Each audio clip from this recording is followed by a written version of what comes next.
Did Caitlin Clark get engaged? Viral social media post, dupes Fever fans over $7.5 million ring.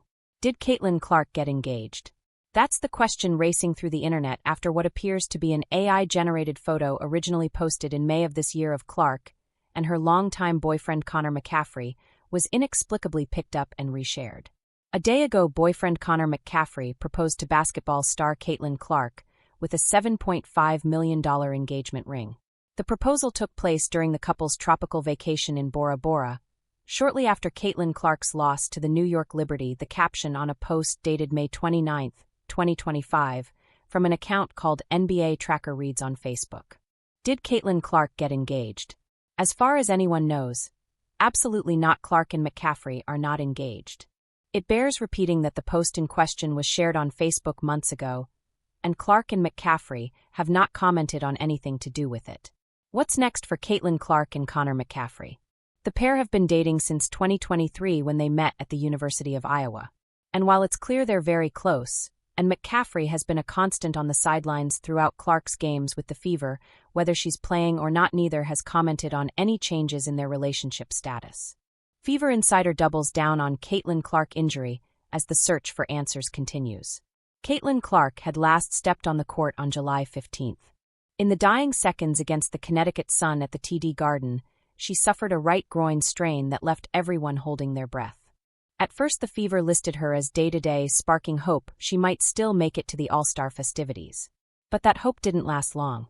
Soon after, the team shifted her status to no timeline or projected return to play, and what began as a wait of days slowly turned into weeks of uncertainty. Fast forward to the end of August, and Clark still wasn't close to returning. That's when another twist came to light. She had also suffered an ankle injury on August 7, halting her rehab and pushing her comeback further down the road. At the time, the word was that the bone bruise wouldn't affect her eventual return.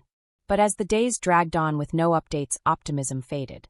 Fans started to fear the unthinkable, that they wouldn't see number 22 back on the floor this season. Then came the final dagger. I had hoped to share a better update, but I will not be returning to play this season. Those words crushed every last hope. But as it turns out, her season didn't end because of the groin injury as the Fever claimed it to be. In the latest episode of Courtside Club with Rachel DeMita, Fever insider Scott Agnes doubled down on his earlier claims of yes, the injury bone bruise has impacted her availability. Just this time around, he came with a few more receipts. Caitlin Clark's season-ending absence, he again said, wasn't really about her groin injury at all. My understanding is while she hadn't been able to fully test it, obviously the groin was fine a while ago. It's the ankle. And I don't think they still have complete clarity on a solution or what they're doing other than easing her way back, getting all kinds of treatment, Agnes explained.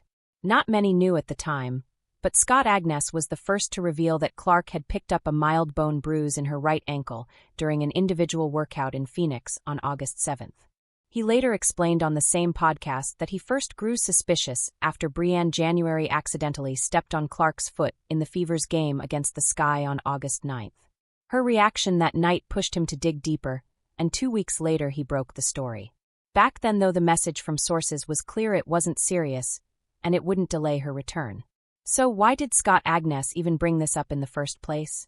Well, it turns out he noticed something unusual about Caitlin's ankle before Game 3 against the Dream. I thought I saw in Atlanta, and then again in the video, she was still favoring that left ankle. She was not running completely smooth. Now, given it's early in the morning, that was like the first 10 minutes of shoot-around.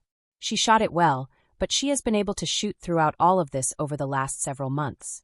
So while many thought Caitlin Clark was on her way back, especially after seeing the practice video Scott Agnes posted, it's now clear that the bone bruise hasn't fully healed.